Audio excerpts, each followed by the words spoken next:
How do I get more value from the people who are already there that I paid to get there? So how big is the anonymous shopper problem today? The advertiser should be working to capture and convert shoppers before they decide to leave. Brands will increasingly need to think beyond traffic generation and focus on maximizing the value of every visitor. Acquisition is always going to be important, but new customer acquisition is not always going to be the primary lever for growth.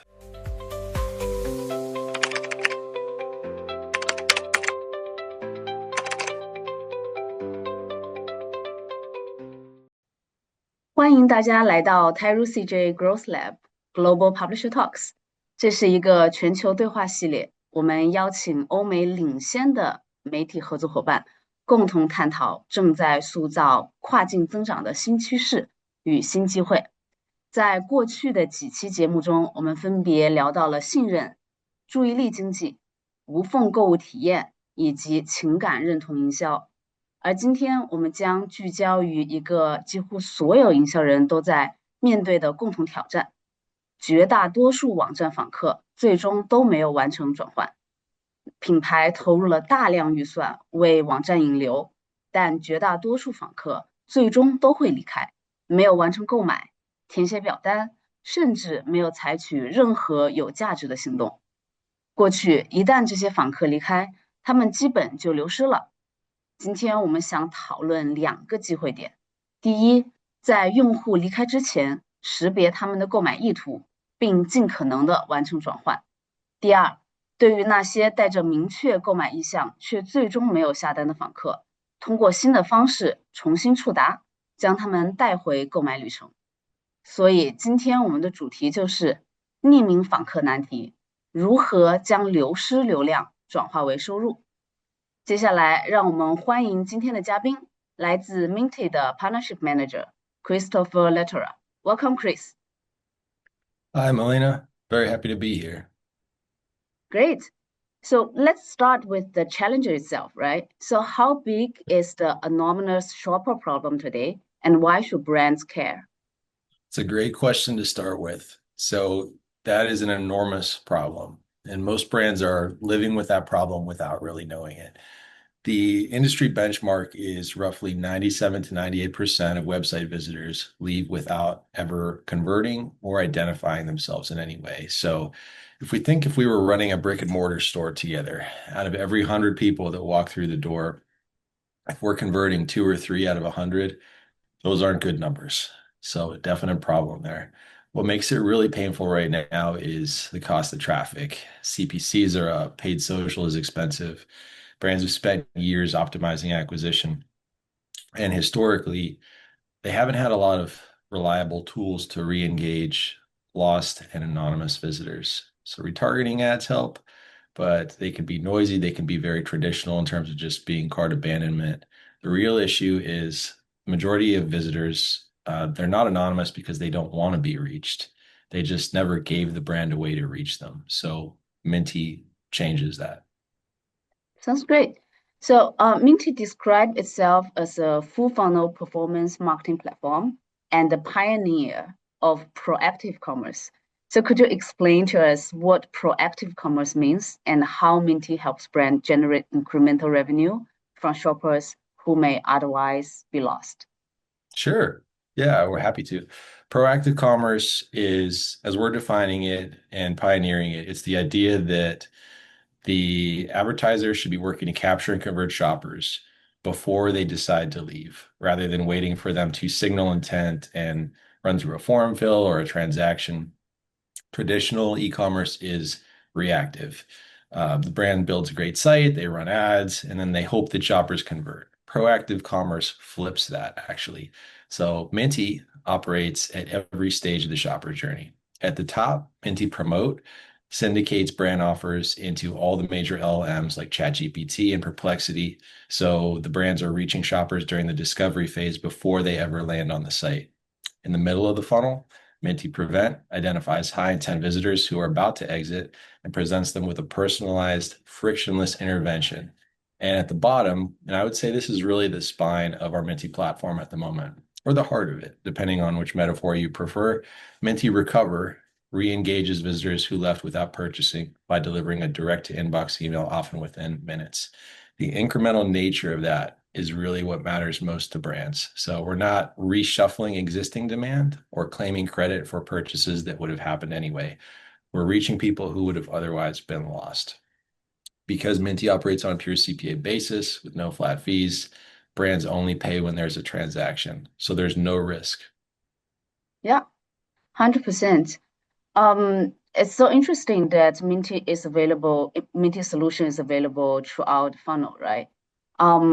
Could you help the audience to visualize how Minty promotes, Minty prevents, Minty recover work, and how they look, and then how you guys help brands to re-engage anonymous high-intent shoppers? Absolutely. May I screen share for a moment? Definitely. Okay, let me pull up our presentation. Give me just one second. So I just have a few slides here. And the first goes back to that problem that every advertiser deals with at the moment. So at minimum, 95% of the visitors that they're working to get to their website leave without ever purchasing or identifying themselves. I'll start with our bottom of funnel product, Minty Recover. This is a nice visual of the shopper journey and how it works when Minty Recover re-engages that shopper. So say someone goes to a website and they browse around. If they leave immediately, we're certainly not going to email them with Minty Recover. But if they go to the website and they show real intent, defined by metrics like time on site, products and pages viewed, things of that nature, they get close to the finish line, but they remain anonymous to the brand. We are able to re-engage them with a brand approved incentive. This would be no more than 2 emails over the span of 7 days. The way we're able to do that is through our proprietary device graph of over 450 million permissioned US shopper emails. An important detail with Minty Recover is that we are sending from our own domain, not the brand's. So unsubscribes only affect us. Compliance risk, deliverability, that only affects Minty rather than the advertiser. However, we're very proud of our email stats. Our spam complaint rate is less than 0.1%. And across all verticals, we work with over 60 industries. Our open rate is over 50% on average, and our downstream conversion rate is over 25%. You can see a nice visual of the emails here as well. They're very clean, they're optimized for deliverability and appeal to shoppers. They really only contain 4 elements. I hesitate to even call these creative. It's just elements that the brand can upload very easily. Brand logo, an incentive, an image, and a brand bio. We can see some great logos here that we work with: Groupon, Ollie, Dr. Squatch. For Minty Prevent, and we're very proud of this. This is our proprietary exit overlay technology. It's our mid-funnel product. So when a visitor shows signals that they're about to leave, Minty Prevent can re-engage them upon exit. What makes it different from a standard exit intent pop-up is that we're able to leverage the power of our device graph to, whenever possible, pre-fill the shopper's email and phone number when they go to leave. In terms of the shopping experience, this significantly reduces the lift on the shopper because nobody likes to pause and type in the middle of the shopping journey. When they click activate, and this is a key value point with this, it syncs with the brand's CRM. So even if the shopper doesn't make a purchase in the moment and Minty gets credit, the brand still gets the opportunity to grow their first party data, to grow their email list. We've seen on average a 40% increase in submissions by having that ability to pre-fill the email and phone number. Ah, that sounds really cool. So, and one of the feature I found particularly interesting about Minty Print, which I saw on your website, is the AI-powered timing components, right? Because you have to decide when is the right moment to present that offer or intervention without disrupting the shopping experience. How does AI help identify that? Again, great question. So that's certainly the AI-powered timing applies to both products, to Minty Recover and Minty Prevent. And the answer in each case comes down to leveraging AI to read context rather than following a script. So for Minty Prevent, we're using AI to interpret on-site behavior signals in real time. depth, scroll behavior, time on page. Context matters in all these cases. So the goal is to identify that last meaningful moment before a visitor exits, not just any exit signal, because it's very important to us that Minty Prevent be a smooth part of the shopping experience, Yeah. that none of our products be intrusive or cause any sort of disruption to everything else that the advertiser is doing to work very hard to get conversions and new customers.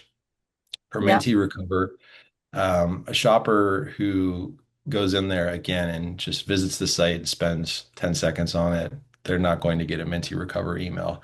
We would be sending an absurd amount of emails in that case. So we're really looking to gauge that behavioral intent and go for those shoppers that we know are interested in the product based on time on site, number of pages viewed, and other metrics like that. The principle in all these cases is the same, to leverage AI to meet the shopper in their moment of indecision and get them over the line for the brand, not after the moment has passed. Yeah, 100%. So, many brands already work with conversion optimization partners, such as exit intent providers, email capture solutions, personalization tools, cross-sell, upsell optimizers. How should brands think about Minty alongside those solutions? Is Minty designed to replace them, complement them, or coexist with a broader CRO strategy? This is one of the the most frequent questions that we get from advertisers that we're speaking with that are interested in Minty, and also from performance agencies and from folks at CJ as well. I would say if there's two words that I could get people to think of with this question, it is that everything in Minty is designed to coexist and complement the existing solutions. We're not here in any way to displace anything in a brand's stack. So if they're already running loyalty, personalization, social campaigns, influencer. One of the biggest things that we hear is, well, the brand is hyper focused on content right now.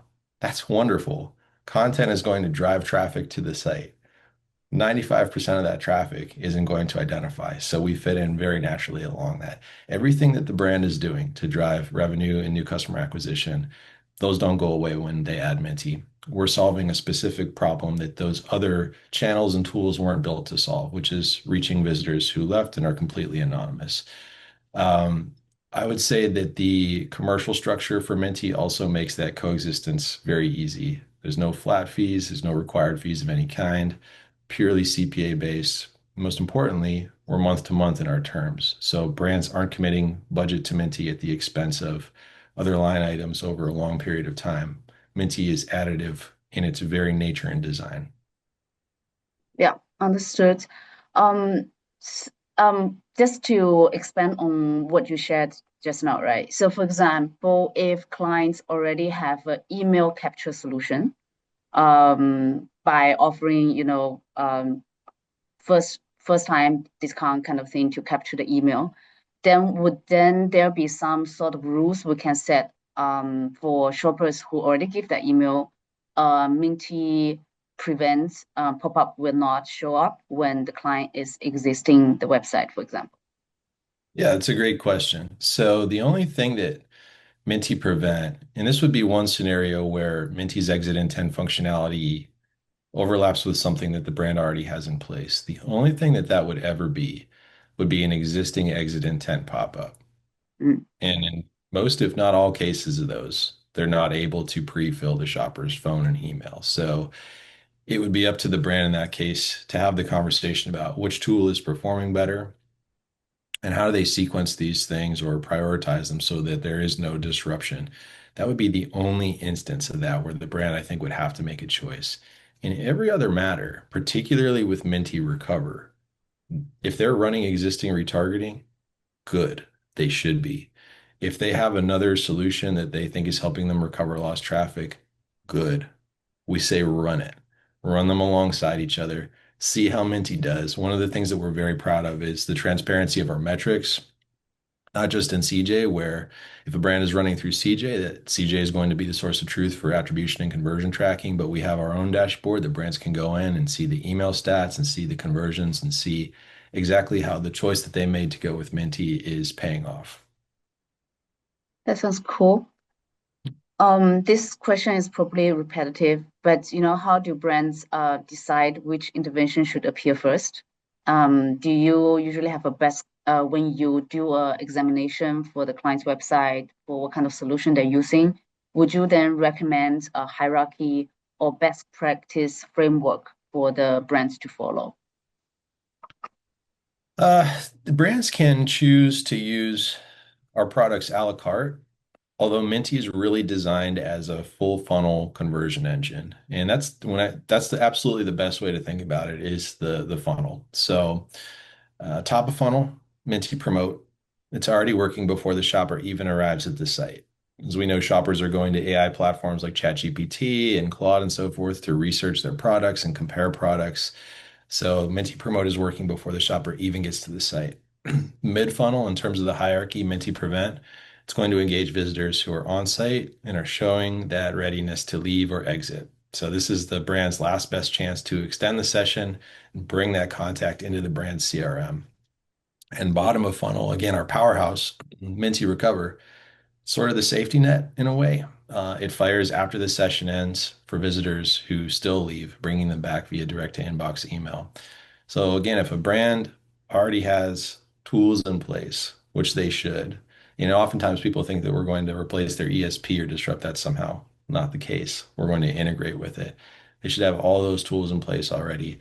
Minty covers the funnel, I would say, from discovery through re-engagement. And our key principle with that is that whether they choose to use one of our products or the full funnel, Yeah. none of it should collide with what they're using already.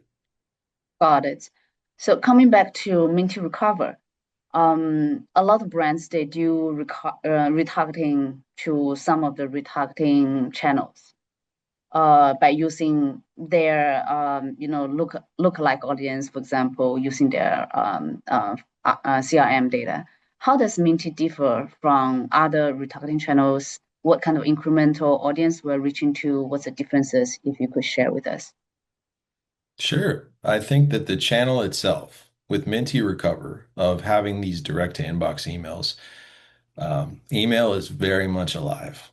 So display retargeting and paid social retargeting, they'll put the advertiser's ad in front of the shopper while the shopper is doing something else. The shopper is browsing Instagram or reading an article. We're all doing five different things at a time most of the time, unfortunately, for better or worse. So it shows up as an interruption. Open rates on those placements, they can be low, and you're also bidding against every other advertiser for the same impression in a space like Instagram, for example. Minty Recover delivers a direct to email, excuse me, a direct to inbox email to the shopper's inbox. It's more intentional and it's based on that behavioral intent that we're able to qualify before even contacting the shopper. So when someone opens the email, they're actively engaging with it. Because we send from Minty's own established domain, we're not fighting deliverability problems. We have a 98% inbox placement rate. We're certainly not risking the brand sender reputation. One important thing that I would add to this is that trust and compliance are also a big part of the differentiation. So Minty is SOC 2 certified, CCPA compliant, trustee certified. We're fully CAN spam compliant. Every email we send includes transparent sender information, a physical address, a single click unsubscribe. Shoppers always know that we sent the email. They know how to reach the brand with questions, how to stop receiving these emails. That infrastructure is what allowed us to maintain that 98% inbox placement rate. So we're very proud of that. That's good. That makes sense. But I find it interesting because on the this side of world, like email is not really that people don't check it every day. But is the consumer behavior different in the US or in Europe? Is that what your observation is? That's what the data tells us. Yeah, looking at our numbers, and I'd be very interested in those trends globally. One of the things that we've worked with CJ on recently is that there are a lot of brands in overseas markets that are looking to expand to the US. And if they have US traffic, we find that that traffic does respond favorably to those direct to inbox incentives. So Minty is primarily designed at the moment only for sites with traffic in the United States.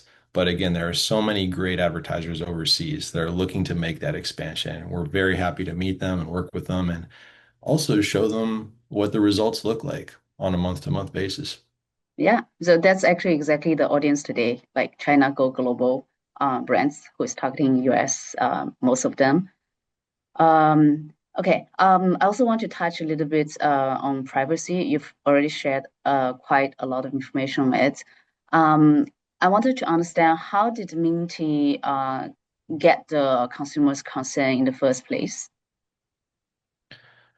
Yeah, great question. So we built out our device graph two different ways. Direct signups to Minty owned and operated websites, and also proprietary data partnerships and co-registration partnerships across many different partners. So, and again, we're very mindful about who we're sending to and making sure that we have the option to unsubscribe and that we don't disrupt anything that the brand is running at the moment. So, our deliverability metrics, going back to those, 98% inbox placement and a sub 0.1% rate of spam complaints. That reflects the shopper confidence in the communications that they're receiving. So, high complaint rates would be a signal that something in the consent or relevance model is broken. Ours aren't high at all because the model works. Sounds great. Okay, whether it's a recovery solutions, retargeting platforms, or conversion optimization tools, brands are increasingly focused on incrementality rather than attribution. So, how should a marketer evaluate whether a solution is genuinely creating new value versus simply claiming credit for demands that already existed? Do you have any incrementality case study or success story for a brand to share?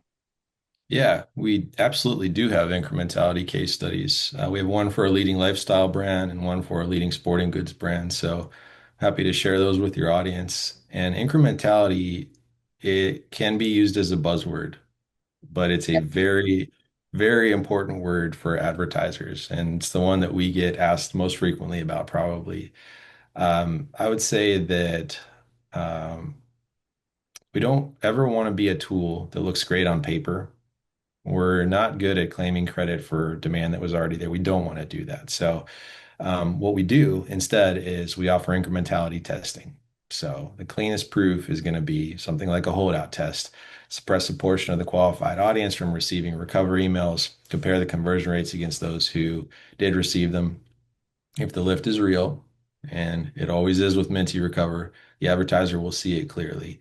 If it isn't, they'd know that too. So we're very comfortable with our incrementality testing because we know that the results consistently hold up. So there's one nuance that's worth calling out here that might appeal to brands. So we have the ability to suppress a brand's existing customers from our outreach.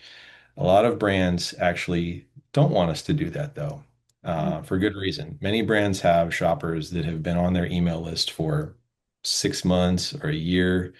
They've been opening the emails, but they haven't been purchasing. So Minty does really well with those segments, with reaching that hard to convert audience with the timely, relevant AI-driven message at the moment that they show purchase intent.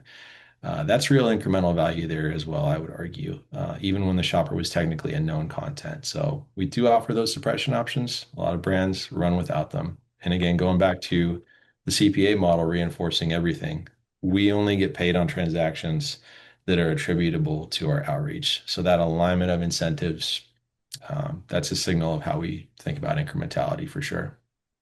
Yeah, that sounds like very interesting point. Like for all the brands I know, like they usually, oh, we already have these clients in our CRM. You cannot reach them because they're already our existing clients.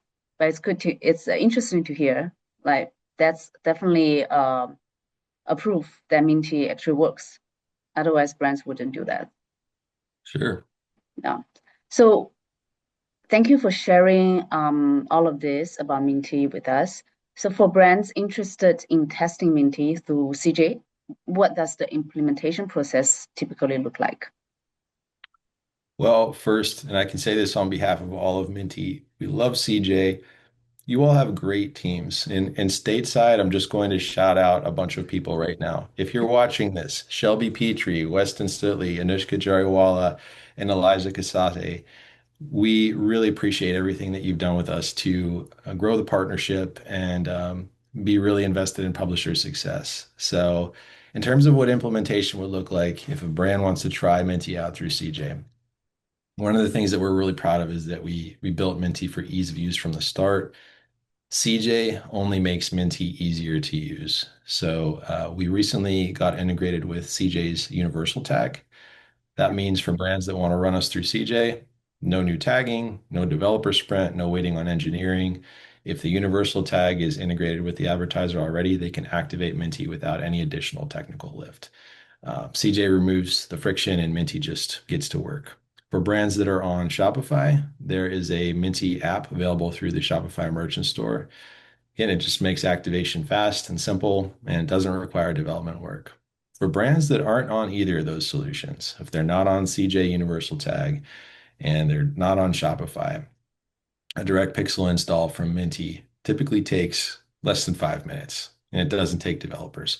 Our JavaScript tag, it runs asynchronously, loads under 200 milliseconds, and it's designed to be the last tag to load, so there's no impact on site speed or performance. But again, as just mentioned, we have options, and all of them present ease of use to the brand. So Yeah, indeed. All of them sounds pretty easy. And most of the China Go global brands, they're either on UT or they are a universal tag or they are on Shopify. So those are good news. Okay, great. great. Thank you, Chris. So, I always tell my clients that the most expensive traffic isn't the traffic that you haven't bought yet. It's the traffic you've already paid for and failed to convert. As acquisition costs continue to rise, brands will increasingly need to think beyond traffic generation and focus on maximizing the value of every visitor they attract. Great news for all China Go global brands.